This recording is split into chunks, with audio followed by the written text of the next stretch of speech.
السلام علیکم ورحمۃ اللہ وبرکاتہ۔ بسم اللہ الرحمن الرحیم، والحمد للہ رب العالمین، والعاقبۃ للمتقین، والصلاۃ والسلام علی نبیہ الکریم وعلی آلہ واصحابہ اجمعین ومن تبعہم بإحسان الی یوم الدین، اما بعد۔ اعوذ باللہ من الشیطان الرجیم، بسم اللہ الرحمن الرحیم۔ فَإِذَا جَاءَتْهُمُ الْحَسَنَةُ قَالُوا لَنَا هَٰذِهِ وَإِن تُصِبْهُمْ سَيِّئَةٌ يَطَّيَّرُوا بِمُوسَىٰ وَمَن مَّعَهُ۔ اس پروگرام میں موجود ہمارے دینی و ملی بھائیوں، بہنوں، دوستوں اور ساتھیوں، اللہ تعالیٰ کی توفیق اور اس کی مدد چاہتے ہوئے آج کے اس کلاس میں میں آپ لوگوں کے سامنے نہایت مختصر انداز میں بدشگونی لینے کے بارے میں کچھ عرض خدمت کرنا چاہتا ہوں۔ اس دعا کے ساتھ آغاز کر رہا ہوں کہ اللہ تعالیٰ اپنی رحمت کاملہ کے ذریعہ ہم تمام اہل اسلام اور اہل ایمان کو ہر طرح کی بدعقیدگی اور کافروں کے روش سے مامون اور محفوظ رکھے، اور صحیح اسلامی عقیدہ کے سمجھنے، اپنانے اور اس کے مطابق اپنے عقائد اور اعمال بنانے کی توفیق عطا فرمائے، آمین۔ زمانے جاہلیت کی طرح اور کافر سماج کی طرح آج بھی کچھ اہل اسلام کے اندر، اہل ایمان کے اندر نحوست اور بدشگونیوں کے عقائد پائے جاتے ہیں۔ مختلف انداز سے مختلف چیزوں کے اندر آج بھی یا تو دانستہ طور پر یا غیر دانستہ طور پر، شعوری یا غیر شعوری طور پر بہت سارے مسلمان مرد اور بالخصوص عورتوں کے اندر زمانے جاہلیت کی طرح بدشگونیاں لینے کا طور اور طریقہ پایا جاتا ہے، اور خاص طور پر ان پڑھ یا کمزور ایمان والی عورتوں کے اندر بدشگونیاں لینے کے بارے میں سب سے موٹی اور واضح بات ہمیں اور آپ کو سمجھ لینا چاہیے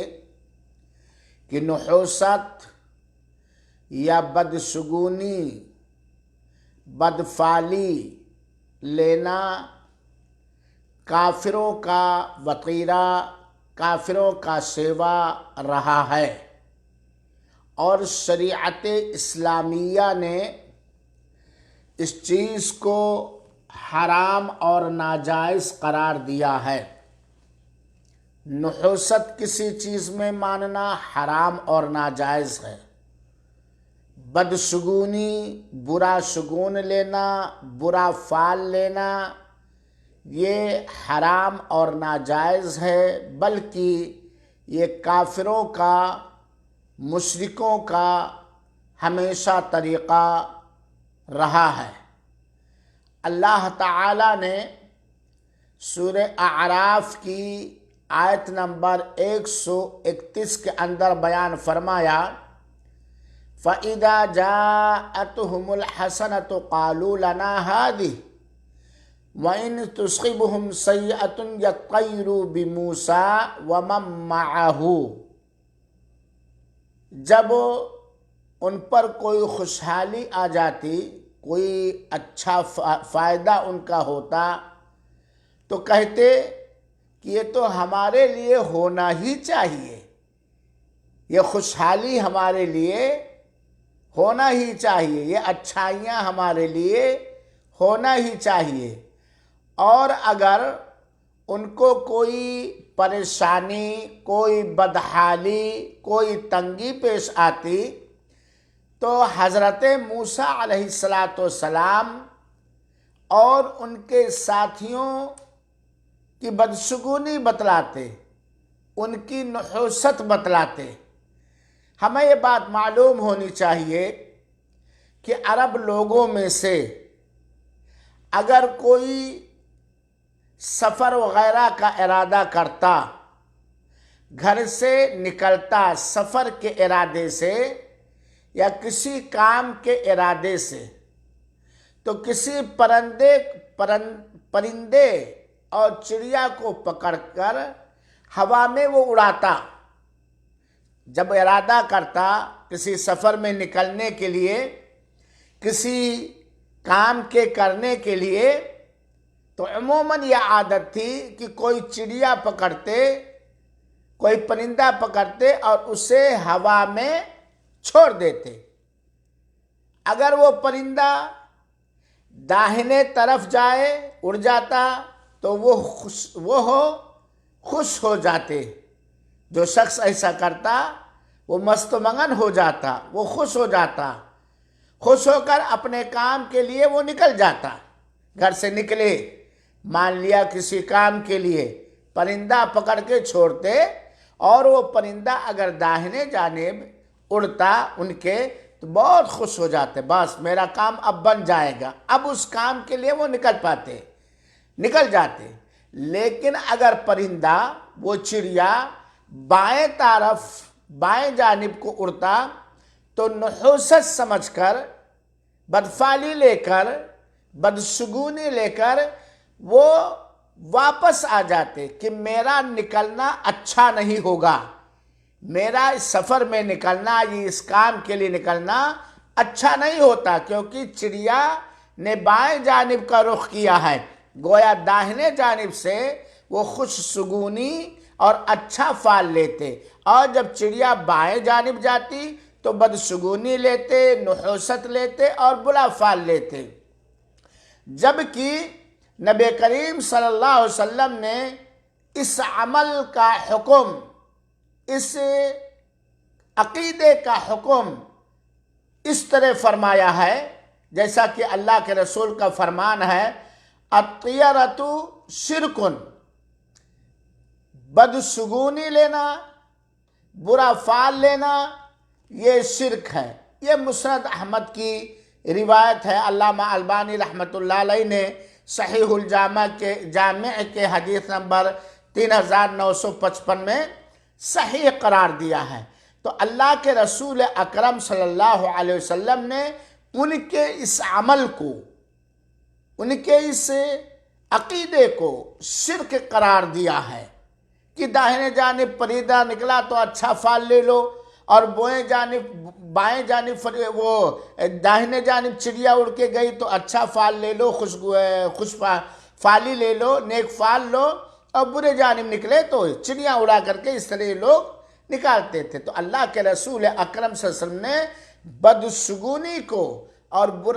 برا فال لینے کو اللہ کے رسول اکرم صلی اللہ علیہ وسلم نے شرک قرار دیا ہے۔ آج بھی ہمارے یہاں کچھ لوگوں کے ہاں یہ جہالت کے عقیدے پائے جاتے ہیں۔ صبح اٹھے، دروازے پر اگر کوئی ایسا آدمی آ گیا جو برا، جسم میں اس کے کوئی عیب ہے یا کوئی بھی چیز، ارے کہاں سے تو آ گیا، آج میرا پورا دن بیکار ہو جائے گا۔ اور کبھی کبھار اپنے مقصدوں میں اگر وہ ناکام ہو جاتے ہیں تو کہتے ہیں آج سو اٹھ کر میں نے کس کا منہ دیکھ لیا۔ یہ بھی نحوست ہے، یہ بھی بدشگونی ہے اور یہ برا فال ہے۔ بعض مہینوں سے بدشگونی لینا، زمانے جاہلیت میں بعض مہینوں کو لوگ منحوس سمجھتے تھے اور اس سے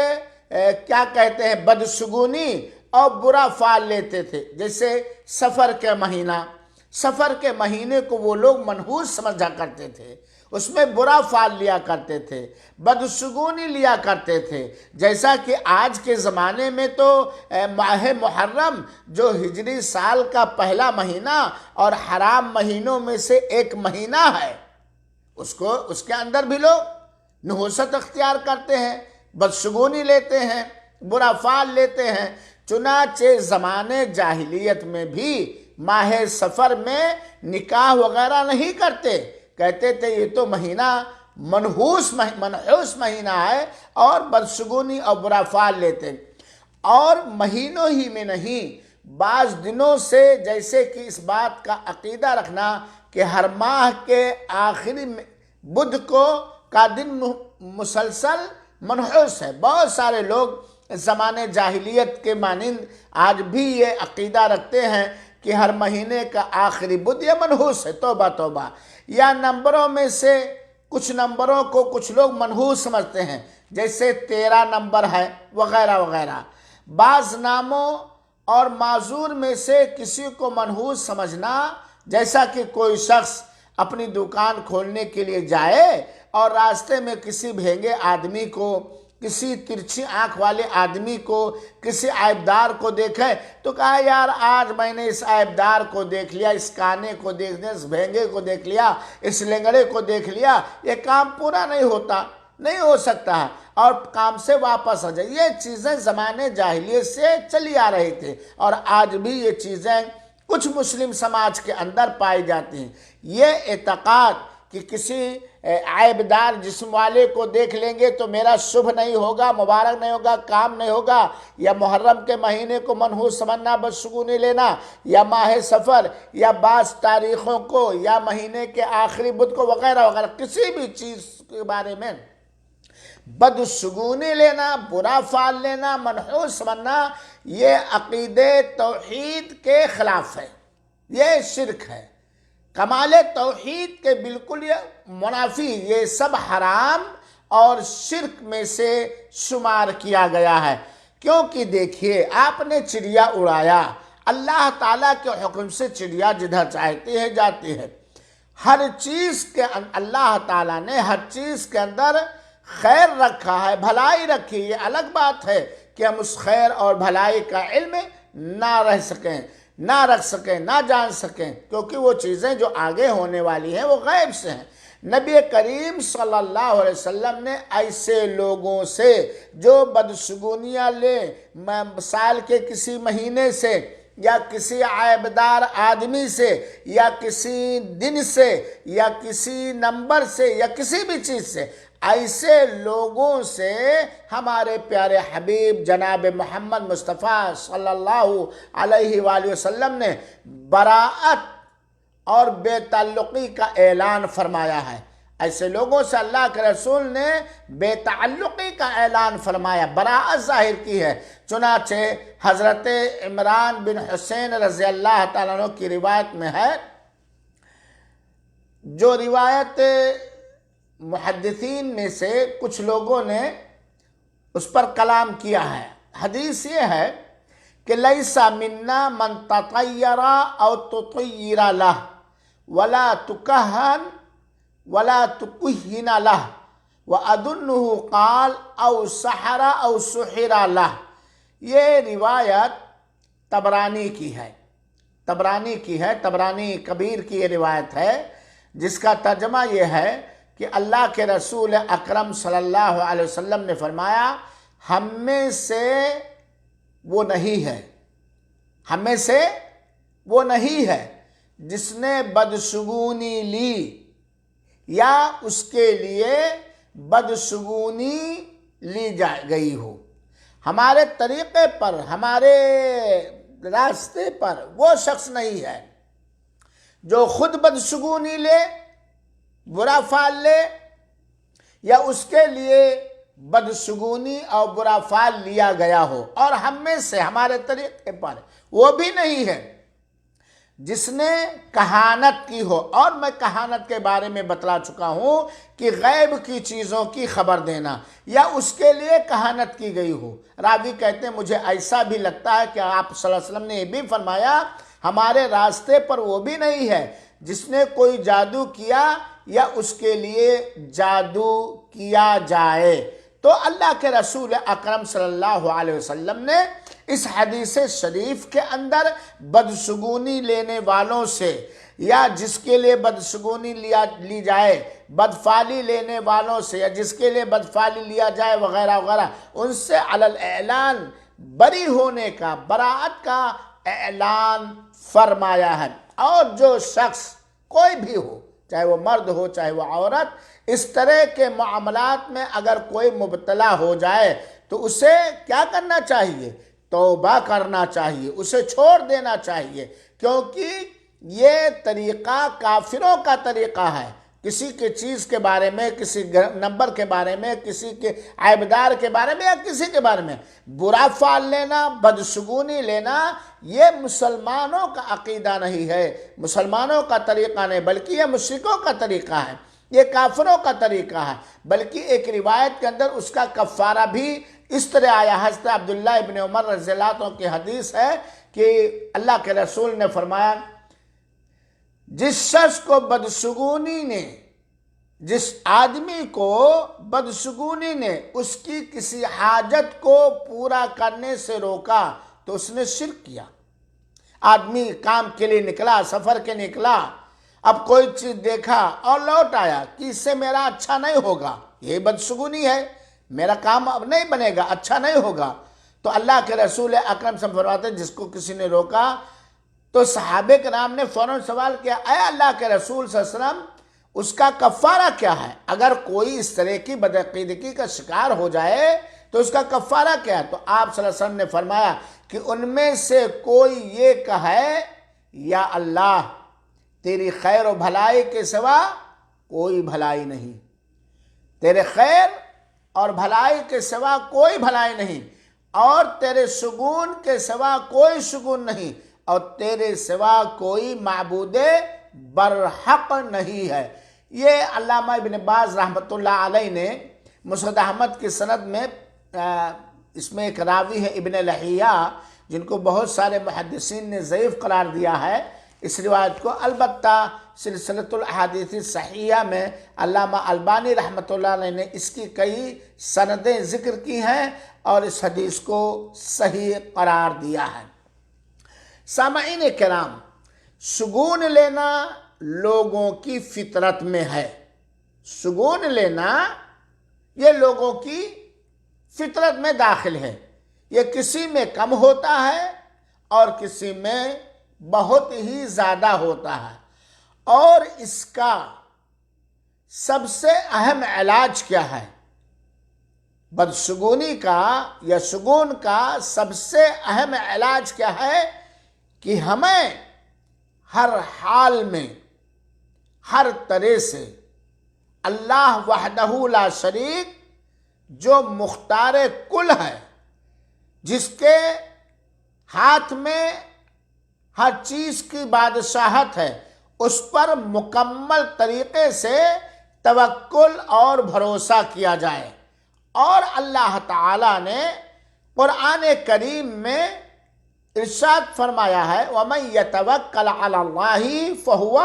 حَسْبُهُ، اللہ تعالیٰ پر جو ہر حال میں اس طرح بھروسہ کرتا ہے جس طرح بھروسہ کرنے کا حق ہے تو اس کے لیے کافی، بلکہ اللہ تعالیٰ نے فرمایا وَإِذَا عَزَمْتَ فَتَوَكَّلْ عَلَى اللَّهِ، جب تم کسی کام کا ارادہ کرو، کسی کام کے لیے گھر سے نکلو، جب ارادہ کر لے تو ہر حال میں اللہ تعالیٰ پر توکل اور بھروسہ کرو۔ اس کا علاج یہی ہے کہ ہم ہر حال میں اللہ تعالیٰ پر توکل کریں، جیسا کہ ایک حدیث حضرت عبداللہ ابن مسعود رضی اللہ تعالیٰ عنہ سے مروی ہے کہ وَمَا مِنَّا إِلَّا، حدیث کا ترجمہ ہے کہ ہم میں سے کوئی شخص ایسا نہیں جو کہ اس کے دل میں اس طرح کی کوئی بات نہ آتی ہو۔ شگون لینا ہر ایک کے دل میں آتا ہے، کسی کے دل میں کم کسی کے دل میں زیادہ، مگر اللہ تعالیٰ پر توکل کرنے سے یہ چیز دور ہو جایا کرتی ہے۔ چنانچہ میرے بھائیوں اور ساتھیوں، خلاصہ پورے درس کا یہ نکلا کہ آج بدشگونیوں کی بیماریاں کمزور ایمان والوں کے ہاں، عقیدے کے سلسلے میں کم علم رکھنے والوں کے ہاں بہت زیادہ پھیل رہی ہیں، اور لوگ اس پر تساہلی اور غفلت برتتے ہیں، بلکہ کوئی ٹوکتا ہی نہیں۔ آپ نے کئی بار سنا ہوگا، ارے یار آج کس کا منہ میں نے دیکھ لیا تھا، میرا پورا دن کوئی کام بنا ہی نہیں، کہتے ہیں لوگ کہ نہیں کہتے ہیں؟ یا کوئی صبح آ جائے دروازے پر، ارے یہ کہاں سے منحوس آ گیا، آج تو میرا سارا کام بگڑ جائے گا۔ بہت سارے لوگ کیا کرتے تھے زمانے جاہلیت میں، اور آج بھی لوگ پائے جاتے ہیں، آج بھی لوگوں کے ہاں پایا جاتا ہے، خاص طور پر بدعقیدہ لوگوں کے ہاں، کہ گھر سے نکلے کسی کام کے لیے، آگے سے بلی گزر گئی یا کتا گزر گیا یا چوہا گزر گیا تو فوراً واپس آ جائیں گے، کہ یار یہ کام میرا پورا نہیں ہوگا، آگے سے بلی راستہ اس نے کاٹ دیا، چوہا اس نے راستہ کاٹ دیا۔ یہ ہے بدشگونی، یہ ہے کفریہ عقیدہ، کفریہ تصور، اور یہ ہے شرکیہ کام۔ لہذا ہمیں حکم دیا گیا ہے کہ ہر چیز میں ہم شگون اچھا لیں، فعل اچھا لیں، اچھا فعل لینا چاہے، اچھے اللہ تعالیٰ سے اچھا گمان رکھنا چاہے، اور جو بندہ اللہ تعالیٰ سے جتنا ہی زیادہ اچھا گمان رکھے گا اتنا ہی اللہ تعالیٰ اس کے ساتھ ہوگا، کیونکہ غیب کوئی نہیں جانتا۔ یہ زمانے جاہلیت اور کافروں اور مشرکوں کا عقیدہ ہے کہ مان لیا کھیتی باڑی کے لیے نکلے، کوئی چیز کھیت میں بونے کے لیے نکلے اور راستے میں چوہا دیکھ لیے، بس اب تو یہ میں نہیں بوؤں گا، یہ اچھا نہیں نکلے گا، کتے دیکھ لیے یہ تو اچھا نہیں نکلے گا، کوئی لنگڑا آدمی آ گیا یا کوئی غریب آدمی آ گیا، ہاں ایسا تو نہیں نکلے گا، یہ کام اچھا نہیں۔ یہ ہے بدشگونی، یہ ہے برا فعل، اور ہمیں ہمیشہ اچھا گمان رکھنا چاہیے، اچھی سوچ رکھنی چاہیے اللہ تعالیٰ کے بارے میں، اور ہر حال میں اللہ تعالیٰ کے اوپر بھروسہ رکھنا چاہیے، مکمل توکل اور بھروسہ رکھنا چاہیے۔ چنانچہ میرے بھائیوں ساتھیوں، اگر ہم میں سے کسی کے اندر یہ چیز پائی جاتی ہے، بدشگونی لینا، برا فعل لینا، یا کسی چیز کے اندر نحوست ماننا، یا کسی چیز کو منحوس ماننا، تو اس سے ہمیں توبہ کر لینا چاہیے، اس سے ہمیں چھوڑ دینا چاہیے، اس کے قریب نہیں جانا چاہیے، کیونکہ یہ عمل کافروں کا عمل ہے، یہ طریقہ مشرکوں کا طریقہ ہے۔ اللہ تعالیٰ سے دعا ہے کہ رب العالمین ہم سبوں کو ہر اس سوچ سے، ہر اس عقیدہ سے، ہر اس عمل سے مامون اور محفوظ رکھے جس سے عقیدے کی خرابی آتی ہے، جس سے ہمارے اندر شرکیہ امور آتے ہیں، جس سے ہمارے اندر کفریہ امور آتے ہیں۔ توحید اور توحید کے تقاضوں کو ہمیں اچھی طرح پڑھنا چاہیے اور سمجھنا چاہیے، اور جس چیز کی سب سے زیادہ حفاظت کرنے کی ضرورت ہے، یا جس چیز کی حفاظت کے سب سے زیادہ حریص ہونا چاہیے، وہ اسلامی عقیدہ ہے۔ ظاہر سی بات ہے، اگر ہمارا عقیدہ خراب ہو گیا، ہمارے عقیدوں میں، ہمارے ایمان میں کفر آ گیا، شرک آ گیا، تو ظاہر سی بات ہے کہ شرک سارے عملوں کو خاکستر کر دینے والا عمل ہے، ساری چیزوں کو جلا دینے، ساری چیزوں کو نشت و بھرش کر دینے والا ہے۔ اگر کسی کے عقیدے میں شرک آ گیا تو وہ امن سے محروم ہو گیا، وہ ہدایت سے محروم ہو گیا، کیونکہ اللہ تعالیٰ نے ہمیں اور آپ کو پیدا کیا ہے، اور اللہ ہر حال میں اللہ تعالیٰ پر توکل اور بھروسہ کرنے کا حکم دیا ہے۔ بہت سارے لوگ گئے بازار میں کوئی چیز دیکھ، ارے یار یہ تو میرا اچھا نہیں، جیسے کہ کافر لوگ جاتے ہیں لوگوں کے سامنے ہاتھ دکھاتے ہیں وغیرہ وغیرہ، بہت ساری چیزیں جادو اور کہانت کے بیان میں نے بیان کیا۔ تو میرے بھائیوں، بدشگونی لینا یہ کفر ہے، کافروں کا طریقہ ہے، یہ شرک ہے اور مشرکوں کا طریقہ ہے۔ ہمیں بدشگونی یا برا فعل قطعاً نہیں لینا چاہیے، اور نہ ہی کسی چیز کو منحوس سمجھنا چاہیے۔ اللہ رب العالمین سے دعا ہے کہ اللہ تعالی ہم سب کو توحید اور توحید کے تقاضوں پر برقرار رکھے، استقامت عطا فرمائے، ثابت قدم رکھے، اور ہر چھوٹے بڑے شرک یا شرک تک لے جانے والے ساری پگڈنڈیوں سے اللہ تعالی ہم سب کی حفاظت فرمائے، آمین۔ والسلام علیکم ورحمۃ اللہ وبرکاتہ، وجزاکم اللہ خیر الجزا۔ کل کے درس میں انشاءاللہ العزیز غیر اللہ کی قسم کھانے کے بارے میں کچھ بتلانے کی کوشش کروں گا۔ اللہ تعالی ہم سب کو ہر شرکیہ کفریہ اعمال اور عقائد سے مامون و محفوظ رکھے، آمین۔ والسلام علیکم ورحمۃ اللہ وبرکاتہ، وجزاکم اللہ خیر الجزا۔